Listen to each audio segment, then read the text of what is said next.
Hey, conservatives of Texas, how we doing tonight? This is an edition of our Friday night live. I have Travis and Jesse. Um, we are going to be discussing some things that are occurring along the national scene with Doge and President Trump and all the findings from Mr. Elon Musk that are shaking some things up. Jesse, how are you and Mr. Travis doing tonight? I'm doing well. I'm feeling Travis, and he feels pretty good. So I'll let him decide how Oh, well. I see you took it literal. He felt Okay, pretty not a good to problem. me. Well, great. Yeah, we're Well, doing guys, good. I'm really appreciating you guys taking some time out of your evening to discuss some of these issues that we have found ourselves to be a part of. I think it's a really good time in our history as far as really getting to the nitty gritty. But I'm gonna let you guys talk about um, this Doge situation, and I'll come in from time to time. But you guys have at it. Thank y'all for being on. So, whoever wants to start, I'm going to mute my end, and y'all get going. Well, the guy's name, Jesse Fremer, is really Travis Hayes. And I'm Jesse over here to his right.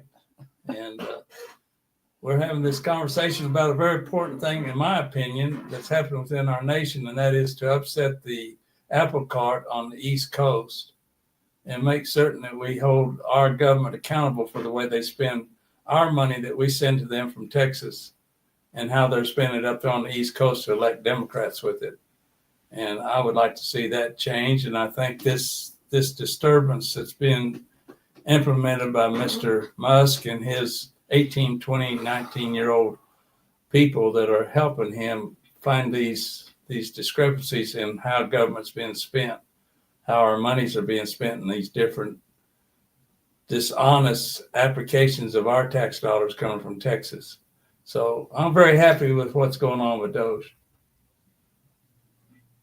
Anything, Travis? The Doge was put into force by Trump on his first day in office, his first executive order, and he put Elon Musk and Vivek Ramaswamy in charge of that. And I'd like to just go over a few numbers so the people understand kind of what numbers we're talking about and what Trump was trying to do. If we want to start there. I think the numbers would be a good idea to begin. What have we discovered? Well, in 2024, the U.S. aid for international development was given a $55 billion budget, which they spend over 100 different countries. That actual $55 billion is only approximately about 50% of the budget that is spent on foreign aid. If you can imagine those numbers, I have a difficult time imagining them. And USAID has 10,235 employees. Their cost to operate, this does not go to what they're doing. It's like any other charity. Their cost to operate is $1.53 billion. And what they do is a lot of things they do is they give grants out to NGOs or non-government organizations, Right.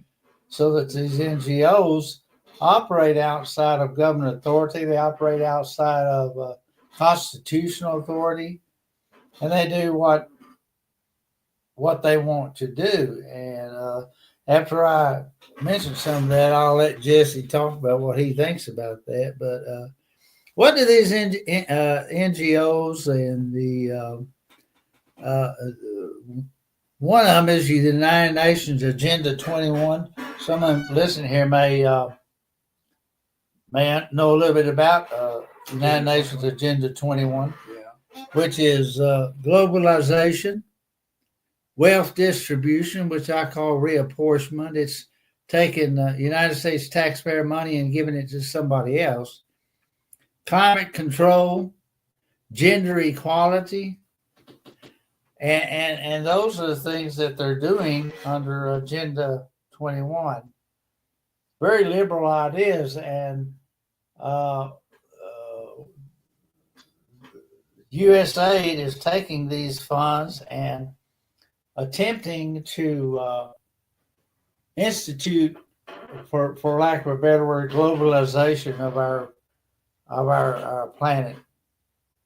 Yeah, and that's what frustrates me is the idea that we're going to lose our identity if we go to a globalized society, because our Constitution protects us, the American citizens, and our culture. And if we go to a globalized society, then we will have no applications of our Constitution and its freedoms. And a lot of people don't recognize that. So the globalization under Schwab and his efforts there in the what's that place in Switzerland? When they gather with all those big powered money brokers throughout the world and have their WEF. Yeah, well, no, it's called something else. It's a place located in Switzerland that they meet every year. Trump was invited to come. He made an internet presentation to him to explain where the United States is going to be with regards to DEI and where Trump is going to be in response to gender identifications and these things that are American issues, that he felt that the world was moving towards those kind of identities, and he was defining that America was going to continue with its idea that we were going to deal with common sense issues, not elitist ideas about how we relate as a people.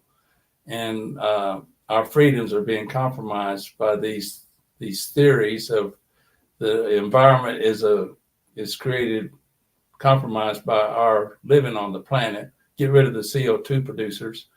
Make certain we get rid of methane generation.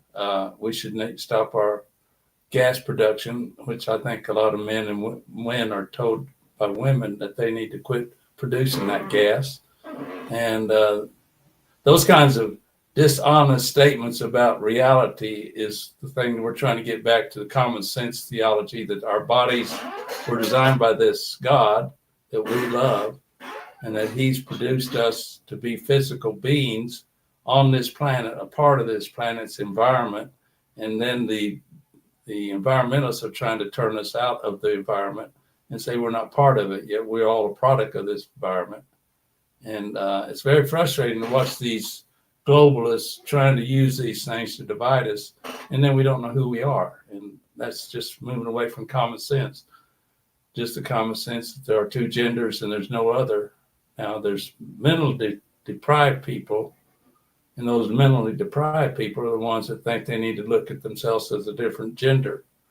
And there's no way men can produce an ovaries and wombs, and there's no way women can produce the things that men produce within their genitalia. So this nonsense of changing your gender is just totally nonsensical, and that kind of stuff divides us. And we have this frustration on the East Coast with we're going to protect these different idiotic belief systems, and we need to defend our culture on common sense. And Trump is trying to do that with common sense issues like if we spend money out of the United States Treasury, it needs to be with regards to assisting the needs of America to promote American value systems and what we stand for. And he's doing those things. And he's making Doge attack our dishonest funding of our monies. And Doge is uncovering those kinds of dishonesties of where the money's going. And I think he gave a very good motion, about $55 million going towards the AIDS. Was that right? That's you were correct. saying to the AIDS. Well, that's $55 billion. Yeah, we got a $36 trillion debt. That's a small portion of a $36 trillion debt, but it's still 1/6 or 1/7 of the $1 trillion debt is that, and if we can get rid of that, and we're already losing 20,000 employees out of the off the East Coast, because that's 40, I think, is what I saw on the news just recently. So there's 40,000 that have accepted Trump's offer to leave the federal government, which establishes a very interesting thing, that whenever we have a shutdown in our past governments, there were unessential employees in the federal government. And it's always been raised here in Texas, if it's unessential, why do we even have them employed? So I think the Doge is uncovering we don't need those employees, and those people probably make in the neighborhood of $100,000 or more, and they pay a lot of tax money on the East Coast, but it's our money that they've been given in salaries. I'm really happy with Doge, and I hope they keep going forward and finding more dishonest handling of our taxes coming out of Texas to go to the federal government. Yeah, looking at 100 top employees of USAID, they make, their salary is almost very nearly 200,000 per year. The top 20 make more than 200,000, and their top guy makes 212,100. And like I say, the top 20 make nearly that 212,000. I think it averages about 198,000 per year. So they're very highly paid people that are making those kinds of that kind of money. And it's difficult for me to fathom having to make that kind of money myself. Well, the thing about it is, in your Social Security requirements, that if your government is participating in Social Security for your retirement programs, they have to match every dollar of your Social Security contribution. If you got $198,000 income, well, you can imagine what 6 or 7% of that has to be matched by the federal government. So that's another increased cost to us, the taxpayers, to do the matching. And so it's not just 198,000. It's not just 250,000. It's all these additional costs that comes out of our taxpayer dollar to carry these people that aren't doing anything that benefits the American people, but benefits the illogic use of government funds for things that aren't necessary, because we're being told these people aren't essential, and they don't have to go to work, but they stay at home and do the work. 6% were coming to the offices there in Washington, D.C., and they're talking about 300,000 or 400,000 people, and 6% of that 300,000 or 400,000 isn't even showing up in their workplaces. Mm-hmm. And we're paying for that. And I'm convinced that they are all part of the Democrat problems in those states up on the East Coast. They are federally employed to be Democrats, to support Democrat value systems, which is destroying the conservative movement to the rest of the country, to use our monies practically rather than just to fund people's ill will against the rest of us. And that's my sentiment about that. That's right.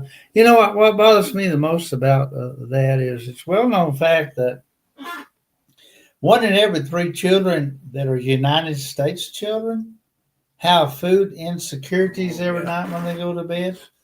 And even in Potter and Randall County, it's a well-known fact that is happening in Potter and Randall County, mm-hmm. that 1 out of 3 children are hungry when they go to bed. Yeah, that's what they said. And I think it's scandalous that we're giving that kind of money to people who aren't even U.S. citizens, and we're having to deal with that. Well, I have a really awkward position on this hungry people. I'm from the 1940s and 50 era, where we didn't have all these programs for the educated children putting on the burden for the taxpayers back in the 1940s and 50s. We didn't worry about whether children came to school hungry or not. It wasn't the responsibility of educators to provide food. That came from the home. and that was all the dependency was put back onto the parents and how they were raising their children. So I came to school hungry for 12 years of my time in high school, elementary to high school. I came hungry, and yeah, I was a runt. I weighed 60 pounds when I went, 93 pounds when I went into the high school era as a 14-year-old boy, and I was the smallest child on the football team. But no one's running to me and said, "Well, you're emaciated and you're a feeble person." I didn't have that kind of thing taught to me in the education business. But it didn't cost the taxpayers an arm and a leg to take care of me, because that was the responsibility of my parents. Nowadays, at Paladura, I've seen food thrown away that as a kid, as a guy going to the Air Force, where I got my weight was in the Air Force, was I started getting fed properly when I joined the Air Force. But these children throw food away constantly, and we're hearing from Mr. Bobby Kennedy that we're not even feeding them the proper food, that we're paying out of taxpayers' money that's coming out of local funding here in Amarillo, Texas, off of the property taxes. And those kinds of things just inflamed me, knowing I'm from the 1940s. And my parents weren't faced with that. All they'd do is worry about paying their property tax to legitimate types of government. And I never saw a substitute teacher. All the time I was going to school for 12 years, I never saw a substitute teacher. And nowadays, children see substitute teachers constantly in the AISD. I don't know what they do in the CISD, but we pay a lot of money to substitute teachers because the teachers can't stay in their classrooms for whatever reason. And they're only in the classroom for 9 months out of the year. And that was from September to May. And now they're from August to June, and restart in mid-August. And then you wonder, well, why are you off during the year for 30 days during the year for your different kinds of holidays throughout the year, plus your other kinds of excuses, and you still want more money? I mean, at some point in time, I think the taxpayer, and Mr. Abbott has said he thinks the taxpayers need to pay more money to the teachers. I said, no, we need to start expecting teachers to stay in the classroom and teach their students. You got anything on that? Yeah, I could. It could be a little personal, but I do have a college. I have 2 college degrees, and I can assure you that every one of those teachers have a higher salary than what I ever made. Absolutely. I agree with you 100%. Well, you take a $50,000 salary spread out over 12 months, or you take a $50,000 salary spread out over 9 months. What do you do those 3 months you're not in the classroom? A lot of people back in the 1960s went to work during the summertime, working on farm projects, working on the city streets, doing all kinds of things for the different government agencies during those 3 months. And they had another salary increase, plus they were paying into the retirement off of but they were not making $50,000 a year. They were making $8,000, $9,000 a year, and then having to find a job in the summertime. So, I mean, this thing of teachers need more money, I think teachers need to go to work and quit crying about they're underpaid. Well, Alex, we've laid out some of the basic numbers that we can go on. If you've got something that you'd like to add or go forward on. Let me read you something that the NPR put out as far as the doge situation. Well, before I do the NPR, I'll do this other one. It says New York Attorney General Letitia James plans to file a lawsuit with at least a dozen other state attorney generals against the Trump administration over the Department of Government Efficiency Program, accusing the Doge of engaging in unauthorized access to sensitive information that includes America's data on federal computer systems at the Treasury department. What are y'all's thoughts on that? Well, Do they have a case? I can almost be certain No. that any government person like Elon Musk has to be vetted. I would assume so. Well, the thing that I've understood was there's 3 branches of government. We have those listed in our 3 articles of our Constitution. And in each of those, there's a definition of what each major branch was responsible for. And in the sense of the legislatures, they write the laws. In the sense of the executive, they apply the laws and they manage the executive department with their employee base. They hire and fire their employees to run their government in accordance with the laws created by the legislators. And then anything that they do can be held under scrutiny by the court system to see if they're not following the Constitution of the United States. Well, as far as hiring and firing of employees to the executive branch, that's strictly in the executive branch responsibilities, except for the consent and deny of the Senate with regards to the cabinet members. This other stuff, these are employees. Doge is an employee of Donald Trump under a department that Donald Trump created and advertised when he was running for the position of President of the United States. He had 77 million people in the United States that said, "Go for it, brother." We like that idea. We had 73 million that voted for Kamala that didn't have an idea about anything except copying what Trump was suggesting, like no tax on tips. Mr. Trump has got so many ideas about an executive position, being a CEO, major corporate director, a businessman. So he's going to run the government from the standpoint of executor like he would a corporate manager. And that is, you have a job to do. You have to do that job. If you can't do that job, then you're out of here. There's no waiting 2 or 3 months to evacuate you, or maybe 2 years for the approval of someone, because you're not doing the job. You're out of here. And that's his position as the executive. And I think the Constitution protects him, that's his role.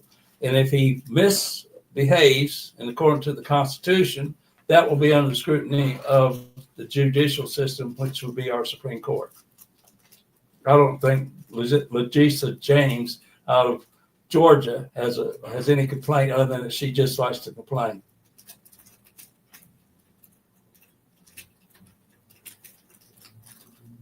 Anything else on that article from NPR?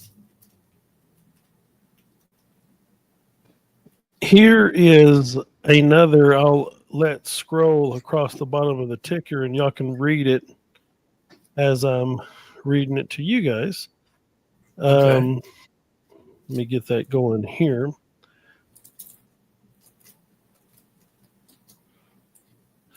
All righty. Says here, as you can read, some Democrats have condemned the wide latitude and access given to the Doge. On Monday, Senate Minority Leader Chuck Schumer said that before our very eyes, an unelected shadow government is conducting, and it doesn't take the whole thing. I'll read the rest. Conducting a hostile takeover of the federal government. That's a little bit of the pot calling the kettle black, isn't it? Absolutely, it is. Yeah. Well, the fact that he's finding that the executive does not have a right to control his departments is a dishonest statement by a legislator, because the legislator just writes law. All he does is write law, and then he does oversight with regards to how the government is implementing the law. Well, the law does not say that the executive branch can't go in and review how funding is being done out of their departments. And choose to use a certain person with certain skills, like a Mr. Musk. And Vivek is not going to do this. We had Vivek mentioned, but he's wanting to run for Ohio governor. So he's dropped his interest in this effort. So it's now Musk and his 18-year-old, 19-year-old, 20-year-olds that are reviewing all of these funding things that have been established for the last 50, 60 years. And they're trying to see the legitimacy of how they meet the need of American citizens which is under the Trump's mandate from 77 million people that voted for him, that everything's going to be focused on America first. And we will try to be a good steward to our world, but everything has to be based on America first mentality, because 77 million people said that's what they wanted in their government. Article 2 in Section 1 of our Constitution says this: the executive power shall be vested solely in the President of the United States. And it's the job of the President to make sure that what we call the bureaucracy, the workers, the people that execute the laws that the legislative branch pass, are done correctly. Right. And you have to be some kind of surveillance through auditing and other things that's been ignored for the past 50 years by other executives that just went along to get along. And Mr. Trump said, we got to stop that because the American people are being abused by the dishonest application of funding based on arrogant bureaucrats that think they have the power to do whatever they want without some kind of accountability. And our Secretary of State has already complained about, as a senator, he had troubles trying to get information from bureaucrats at different agencies like the USAID that he could not get information from because they would say it wasn't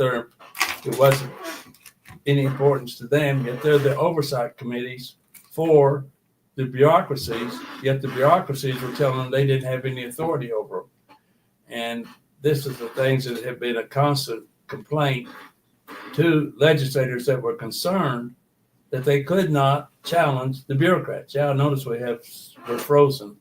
I don't know if you're frozen on your end, but we're frozen on our end. But you got me with my mouth open. And are you still there? Yes, I'm still here. Just give it some time. Well, we're frozen. Our video part's frozen. I don't know if you're getting the audio or not. Yeah, I can hear you. Is there something we should do, or? Uh, I'll work on it on my end. Just keep on talking. Okay, you got it recorded? You're recording okay? Yeah. Mm-hmm. Okay. I can hear you. No, go ahead. we see no video on this end other than the last captain thing. So we've already done this once, and you said we had low audio, which is very disappointing. What you can do is So get we're out having technical difficulties. Let's shut it off and go somewhere else. Travis. Go ahead and get back in. I can't hear him like I did before. Hello? Yeah, just get out and get back in. Oh, okay. You'll be okay. Okay, let's see what we got. Yeah, just get out and then get back in. You're going to have to go down there to get to lower that screen down. Is our mouse locked? Or our mouse? Looks like the mouse? Yeah, we're locked. We're locked. Looks like our computer locked up. I'm going to take you guys out and then just go back in the link just like you did from the beginning. Okay, Jesse? Okay. Think. Yeah, it hadn't shut down yet.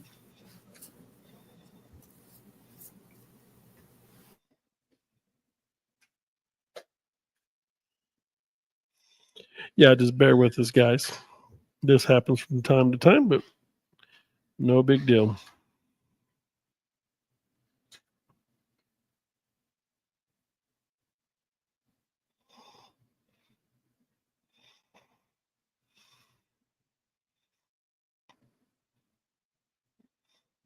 So while we're waiting, I'm going to read a full list of what the Doge has recommended being cut and be dismantled. It says here from Newsweek, Doge has recommended U.S. aid be dismantled and its services move under the State Department. Meanwhile, the National Oceanic and Atmospheric Administration could also see significant budget and staffing reductions, which could threaten critical weather forecasting. Experts say the Department of Education will likely face a dramatic downsizing or even outright elimination. Doge has so far claimed to average about $1 billion a day in savings based on budget cuts, and many of the most talked about cuts were made to jobs and contracts centered around DEI initiatives in several federal agencies. I'll continue here in just one second. Let me see if they've come back. No, I will continue reading until they do. In continuance from the Newsweek article, this includes recommending canceling 12 contracts in the Government Services Administration and the Department of Education, saving roughly $30 million. Doge also recommended ending 12 underutilized leases, saving about $3 million.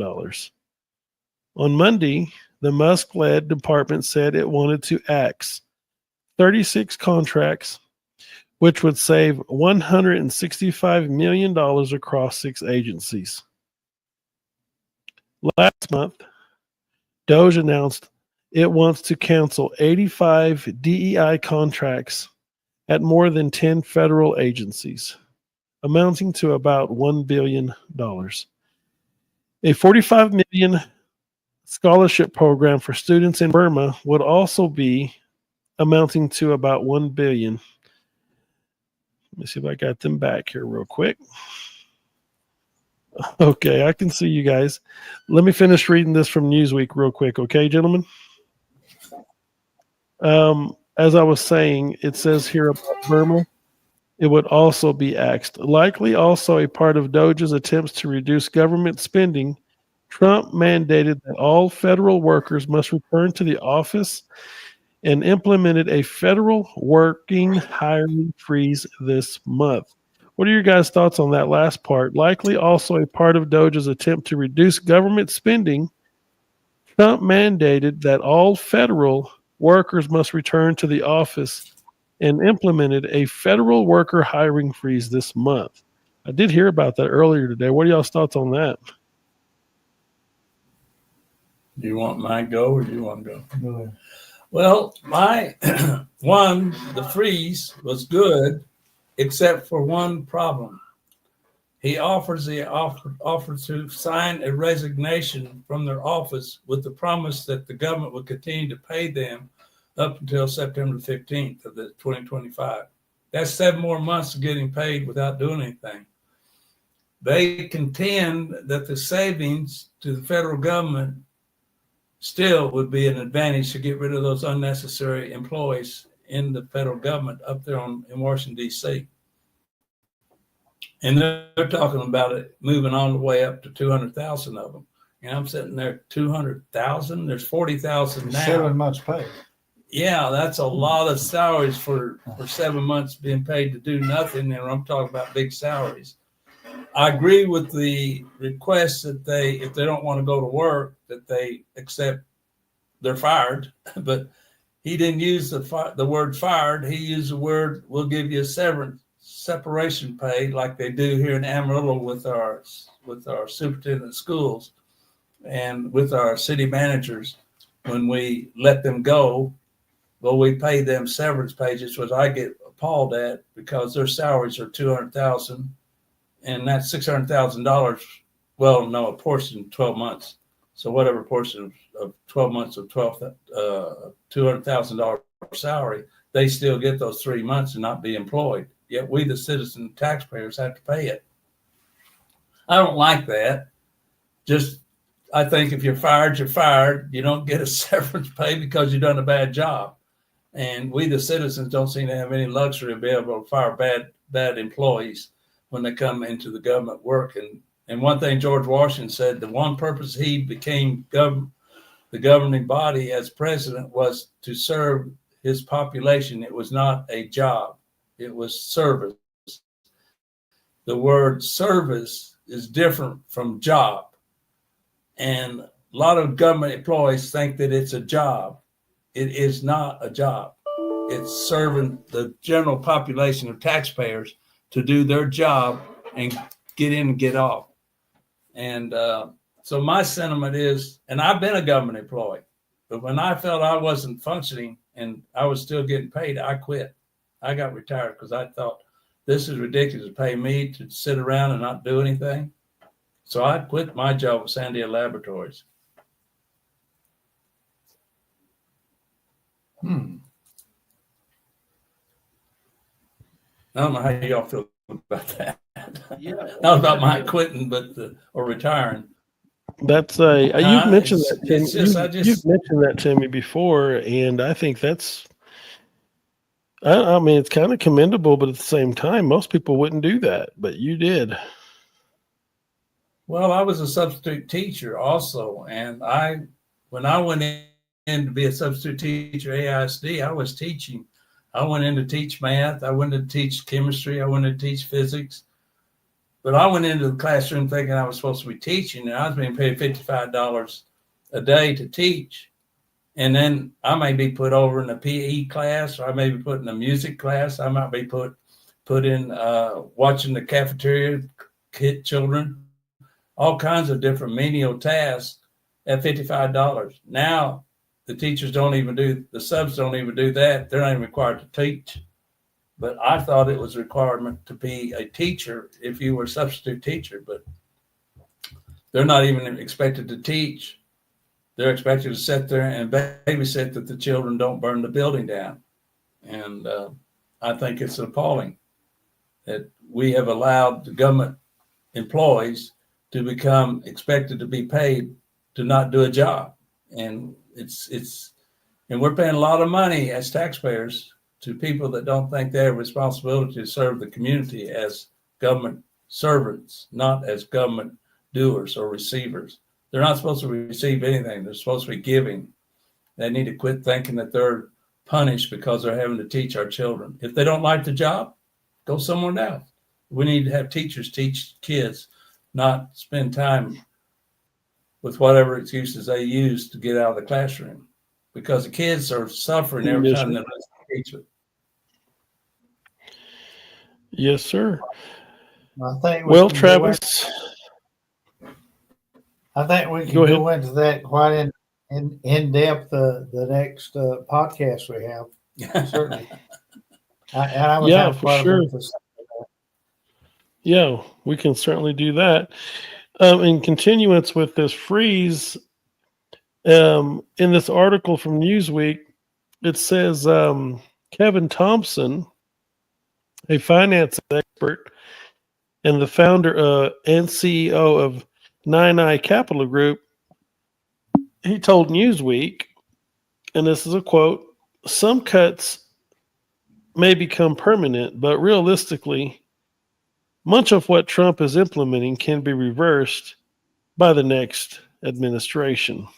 Unless these changes are codified into law, which requires approval from both the House and the Senate, they lack long-term staying power.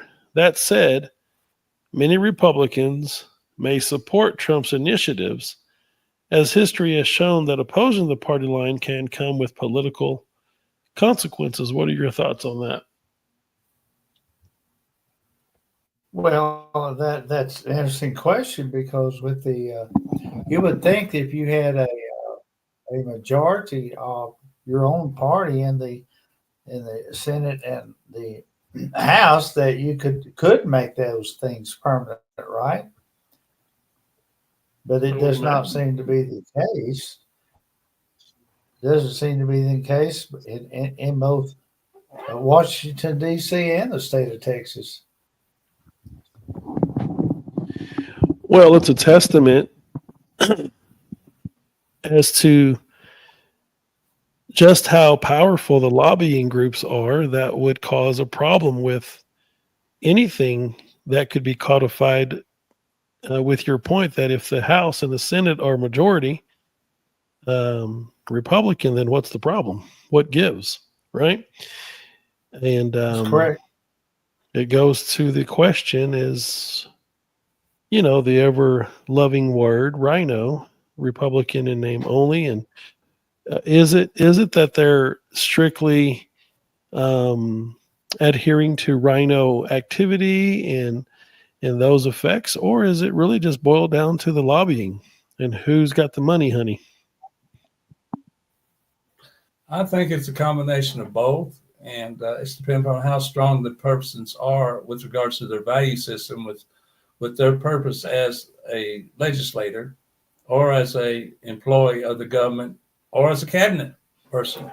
If you think about what these cabinet people are expected to do with these big volumes of employees that they call their employees, and then have control over all those all over this nation. I'm hearing 40, 50, 500,000 people that are in these different departments.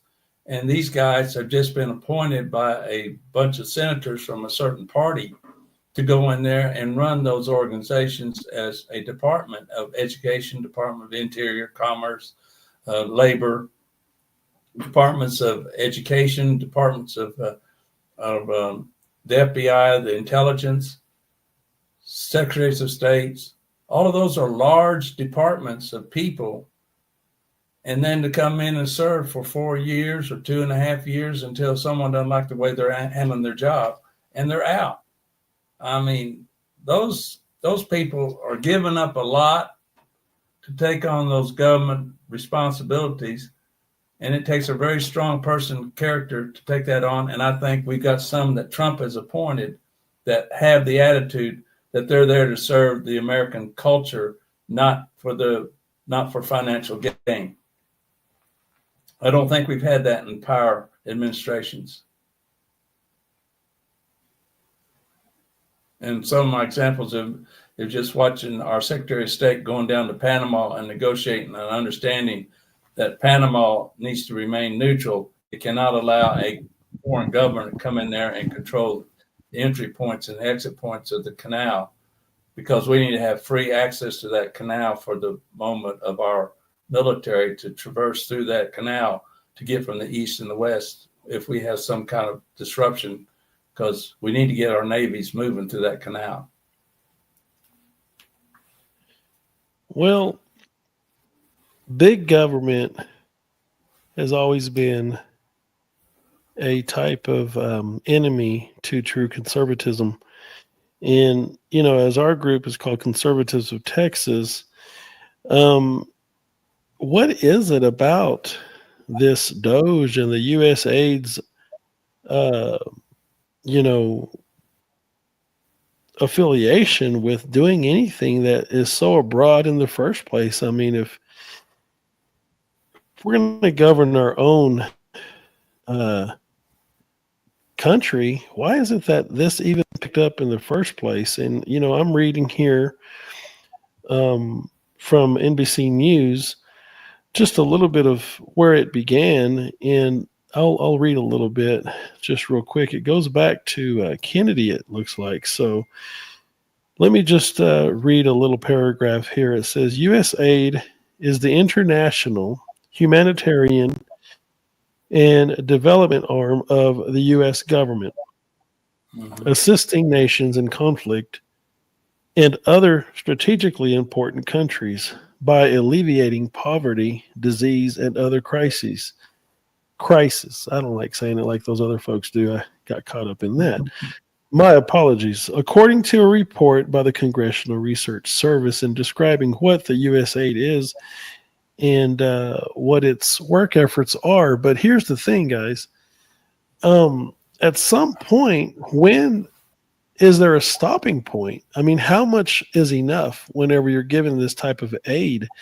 Here in Amarillo, Texas, in a snapshot of Potter County from 2017 to 2022, in that 5-year period, chlamydia it went up 64%, but yet they're still receiving grants for these items. I think that it's a great disservice of monies being put forth by taxpayers across the state to complement something that apparently isn't working. So if you're using all this money, it seems to me that the contingency and the conflict is you got to have a high rate of disease in order to receive money. And that to me is a problem. And then you cascade that across the national, the international scene, and you can see how easy it is for these certain departments to really have taken advantage of the American taxpayer. And I think that Elon and Trump are saying enough's enough. I hope that they roll this down to the local level as well, because we really need to look and see just how many dollars are being wasted. Because to me, here locally, if you're receiving a grant of $400,000 to implement some things for getting the numbers down on chlamydia, why did it shoot up 64% in that 5 years? Something's not right. So I went down a trail there for a little bit, but in continuance in this NBC article, it says it was established by then President John F. Kennedy in 1961 as an independent agency. The goal of USAID was two-pronged: to counter Soviet influence during the Cold War and to run various foreign assistance programs based on the idea that American security was tied to stability and economic advancements in other nations. So, Jesse, I know that you've always been in the loop, or you have for the most part, in these things. Do you remember anything about that 1961 time period that you can speak on? To be honest, we're shut down again, Travis. Yeah, you are. I can hear you. Well, I guess we'll just I guess my computer keeps shutting down on me. we'll just go with the audio. I'm at 100 meg at this site. I was in the 5th grade, so I don't know how much input I could give you. I was through the 40s. I was 10 through the early 50s. I was in the teenage bracket, and I was not as involved as I'm seeing young people today. We got an Adrian here in Amarillo that's now working on his degree up in Washington D.C.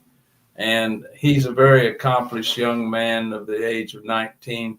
He knows more about our government than I would have ever known when I was 60 years of age. And so I will not be able to say that I followed the extravagance of government. I just noticed here recently it's gotten ridiculous when we got $36 trillion worth of debt. And that sounds like we need to get involved, because we didn't have that kind of debt when I was a kid. We were talking about millions of dollars of debt.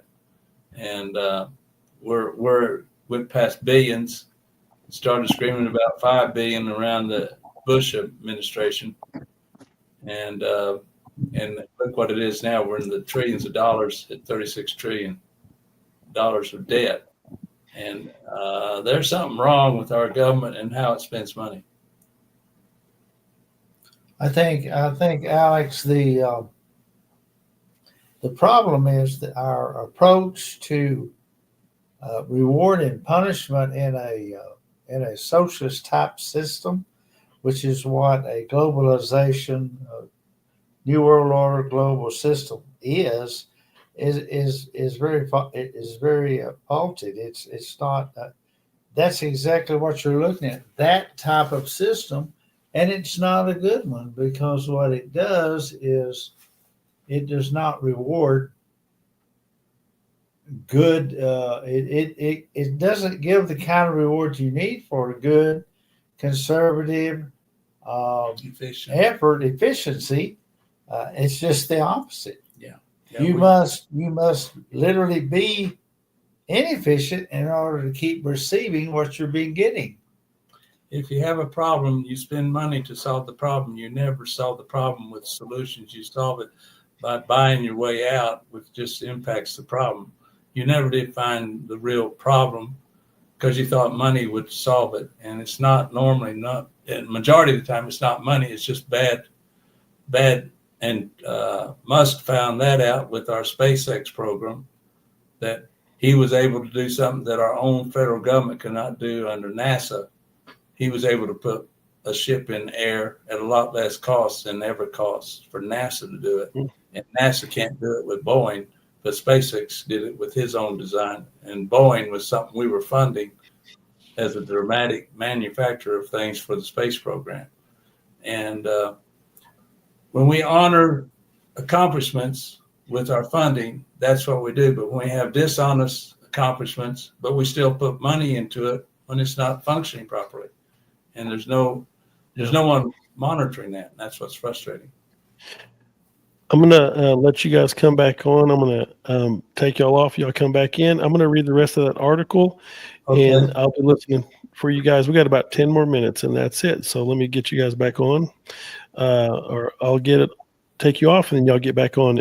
And I'm gonna read the rest of this article. Okay. So while we wait for them to come back, I want to read the rest of this NBC article. So it says here, established by then President John F. Kennedy in 1961 as an independent agency, the goal of U.S. aid was two-pronged: to counter Soviet influence during the Cold War and to run various foreign assistance programs based on the idea that American security was tied to stability and economic advancements in other nations. I can certainly agree with that strategy and that tactic, but at some point it has to come to an end. You just cannot continue to exploit American tax dollars in the manner that we have been seeing for the last 30, 40, 50 years. It has to get a plug in it.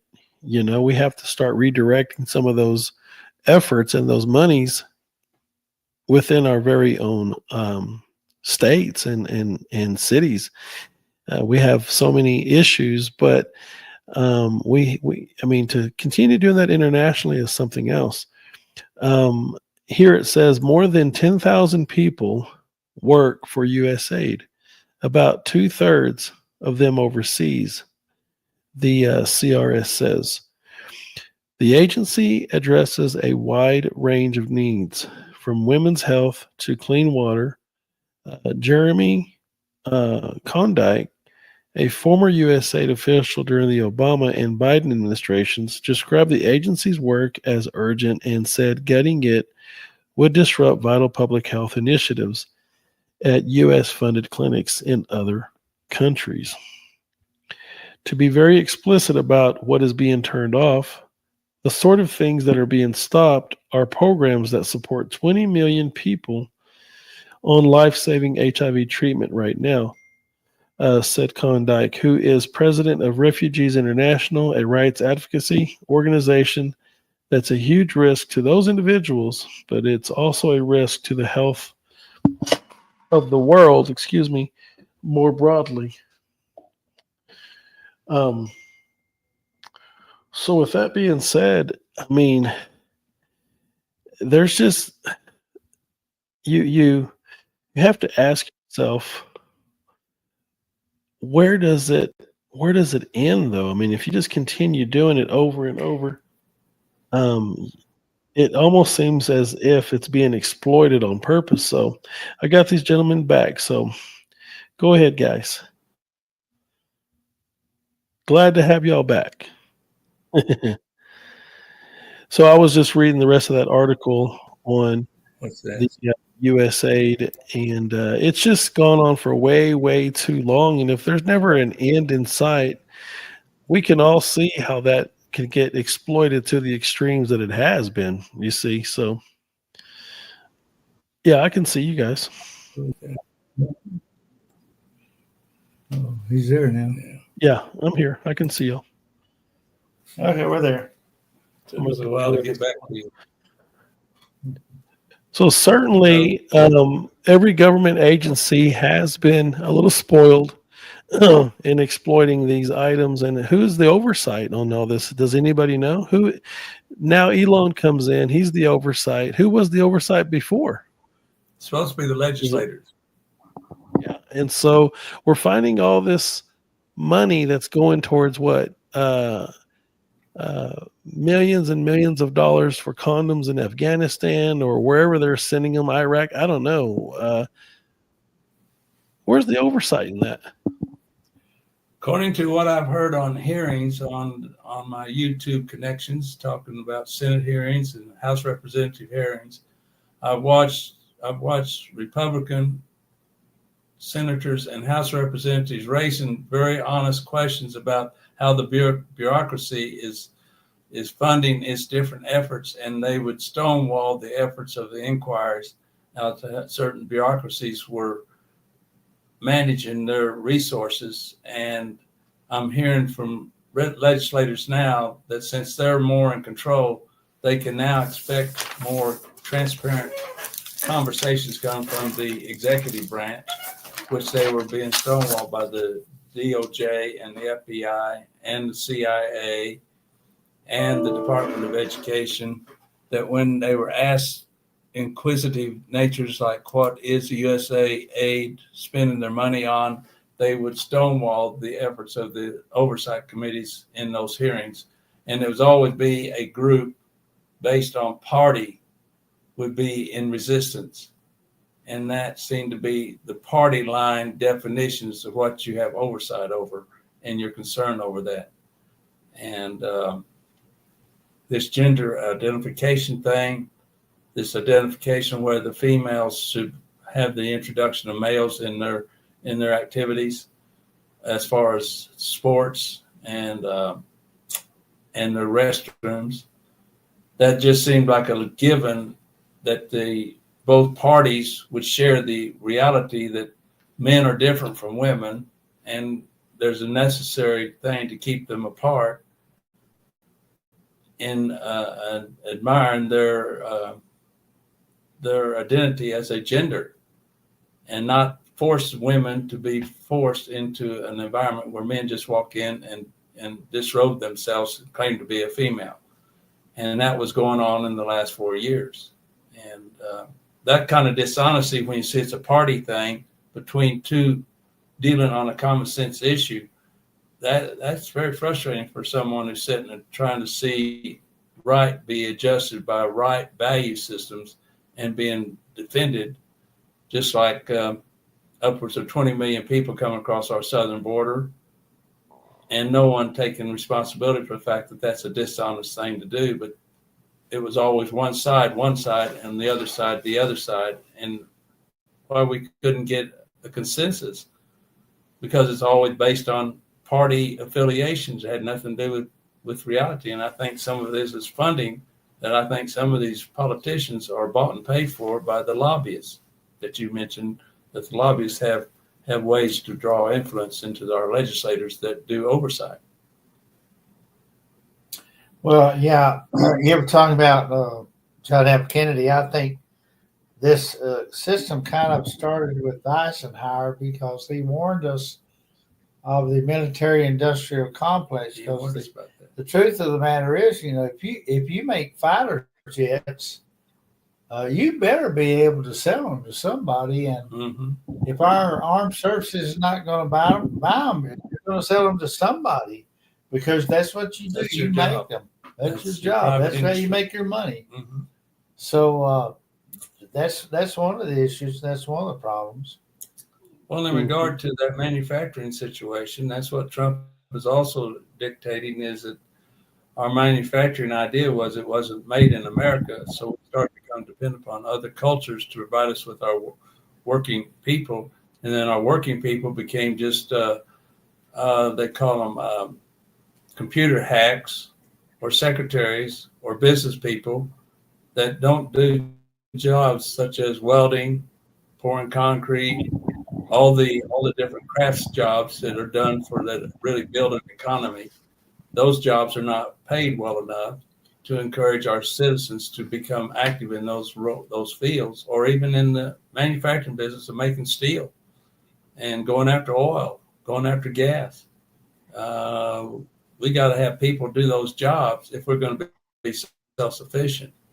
And when we send it to different countries, we're losing that work ethic that we need to be selling in the classroom to our young people as they grow up. These are viable jobs, necessary jobs, and they should be paid in accordance with how the community and the nation needs those jobs fulfilled, so that we Yes, can sir. be things built by American citizens. I agree 100%. What Well, gentlemen, I hate to cut you off, Travis, but we are at the 1 hour mark, and I really appreciate you guys working through the couple of technical difficulties that happens from time to time. And just put that note down, Travis, and keep it. And we will I will. continue on our next segment of Friday Night Invite. And I do want to give you two an opportunity real fast to just close briefly, 3 minutes or less, with what you would like to see happen in our locale or national, doesn't matter. You choose. And what are some of your things that you would like to see in the coming years? Go ahead, Jesse. I'm gonna let Travis go first. Let me think about it. Well, no, I'll go. Okay. All right. I'll go ahead. Minutes and 30 seconds later.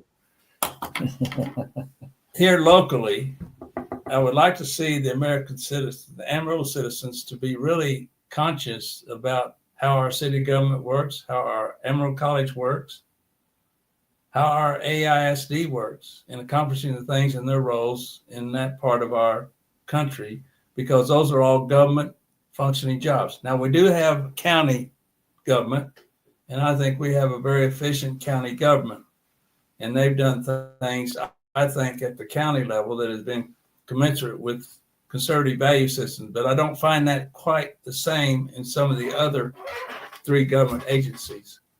The Amarillo College, I think they've spent money on things that the Amarillo students are not being trained in, but we spent the money out of our tax budgets to fund those things. And now we're trying to find students to go into those positions. We have places out on the east side of the city that is supposed to be a place for education. We have a diesel mechanic thing out there on that east side. And I think we should be very conscientious about supporting that as a viable part of our national need to have good diesel mechanics, because I have yet to see a truck on this road that I wasn't scared to death that it was coming down the road without having a blowout, and always being fearful as a driver behind the trucks. And they're constantly on our interstates, and they're filling up our interstate with goods and products that we, the American citizens, buy and purchase. And we should have good diesel mechanics out there. Now, people say we need to have good nurses. Well, the nursing program needs to be viable for encouraging people to become nurses and to be people that can do that job. And we've seen that the nursing program has been compromised a little bit by moving some of the nursing aides back down to the high school level. But we can't teach a 40-year-old to become a nursing aide because that's been moved back to the high school level out of Amarillo College. That's just an example. And instead of have those kinds of logic, we're locked up as far as my computer. So so that part is gone. So now then, Travis, I'll give it over to you. Good luck, Amarillo. Let's work together to build a better community. Well, Alex, my input of that is I would like to see our employment industry to be able to get to a point where it reflects family values, where if a man is willing to work, if he's willing to do what's necessary, that he is capable of raising his kids and instilling in those children moral values, and our society in it, and that effort is certainly in Amarillo also, is that the pressure is too much to focus in on those family values, because there's a lot of pressure to just deal with the stress of making that paycheck go where it needs to go. So in terms of employment and in terms of our economy, I would like to see as a whole that we concentrate on the value and family values that would go in there, and I think we would be a much better society rather than just be a more consumer oriented type of society. Well, thank you both again for coming on. These hours go by very, very quickly, especially when you have a lot of information flowing and knowledgeable folks. So I can't thank you guys enough, and can't wait to do another segment with you, gentlemen. And Conservatives of Texas, here in Amarillo, Texas, we meet every third Thursday at Comanche Trail Church of Christ. That's 2700 Southeast 34th East entrance. Our meetings go for about 1 hour as well. Every now and again, we do have speaking engagements, and but most of our items are based on workshops and things to do in the community. And both these gentlemen have attended probably about over 98% of those meetings, and I really thank them both for being a part of what we're needing to do in the city of Amarillo to get things moving in the right direction. Jesse and Travis, thank y'all very much, and y'all have a good night. Thank you. Thank you, Alex. Thanks for inviting us.